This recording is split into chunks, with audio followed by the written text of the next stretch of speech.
আজকের ভিডিওতে যে অ্যানিম নিয়ে এক্সপ্লেন করব সেটা হলো সোলো লেভেলিং। সোলো লেভেলিং এর সিজন 1 মাঙ্গা চ্যাপ্টার 1 to 45 পর্যন্ত কভার করছে, তো আমি মাঙ্গা চ্যাপ্টার 46 থেকে এক্সপ্লেন করব।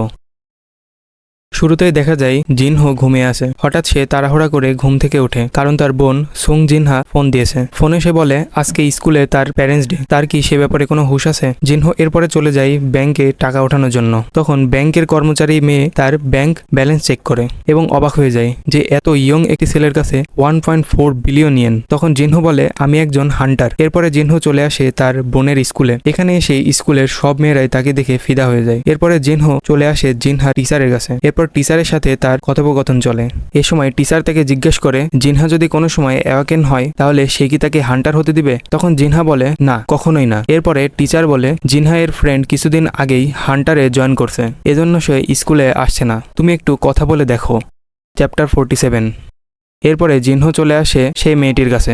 অনেক বোঝানোর পরেও সে হান্টার জব ছাড়তে চায় না। তখন জিনহো বলে আমি এখানে তোমাকে কনভিন্স করতে আসিনি, তবে কিভাবে একজন গ্রেট হান্টার হওয়া যায় তা আমি শেখাবো। কিছুক্ষণ পরে আমরা দেখতে পারি ডংসুকে। ডংসু হলো ডংসুক এর বড় ভাই। সে কোরিয়াতে এসেছে জিনহোকে মারার জন্য, কারণ এর আগে জিনহো তার ভাই ডংসুককে হত্যা করেছে। এরপরে আমরা দেখতে পাই শহরে একটি সি র্যাঙ্ক গেট ওপেন হয়েছে। এখন এই গেট এ প্রবেশের জন্য সবাই প্রস্তুতি নিচ্ছে। তাদের সম্পূর্ণ টিমে টোটাল 14 জন মেম্বার আছে।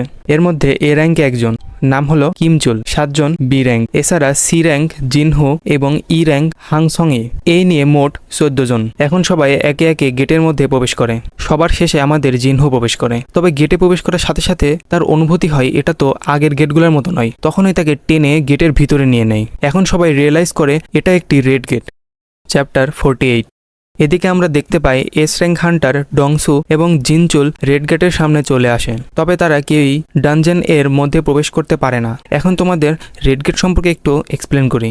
রেড গেট কোনো সাধারণ গেট নয়। এটাতে একবার প্রবেশের পরে বাইরে থেকে বা ভেতর থেকে কেউ আসতে বা যেতে পারে না। এটা নিজে একটা আলাদা ডাইমেনশন। আর এখানে টাইম অনেক ফাস্ট চলে। যতক্ষণ পর্যন্ত না ডানজেন এর ভেতরের বস মরবে বা সবগুলো হান্টার মরে যায়, ততক্ষণ পর্যন্ত এর মধ্যে কেউ প্রবেশ করতে পারবে না, আবার কেউ বেরো হতে পারবে না। এটা রিয়েল ওয়ার্ল্ড থেকে সম্পূর্ণ কাট অফ থাকে। আমরা ডানজেন এর মধ্যে দেখি এটা সম্পূর্ণ বরফে ঘেরা। এখানে জিনহো বলে এই ডানজেন এর মধ্যে কোনো কিছুই ঠিক নেই, সবকিছু কেমন আলাদা। এর মাঝেই তাদের ওপর হঠাৎ হামলা হয়, আর এই হামলায় এত দূর থেকে হয় যে কেউ তা সেন্সই করতে পারে না। তবে জিনহো এই অ্যারো সহজেই ধরে ফেলে। যারা এই হামলা করছে তাদের বলে আইস এলভস। এদের কিছু স্পেশাল অ্যাবিলিটি রয়েছে। এরা প্রথমে হায়ার র্যাঙ্ক এর উপর হামলা করে, যে কারণেই তো জিনহুর উপর হামলা করেনি। এরই মাঝেই তাদের মধ্যে সি র্যাঙ্কের একজন মারা যায়। তো এই ছিল চ্যাপ্টার 46 থেকে 48 পর্যন্ত।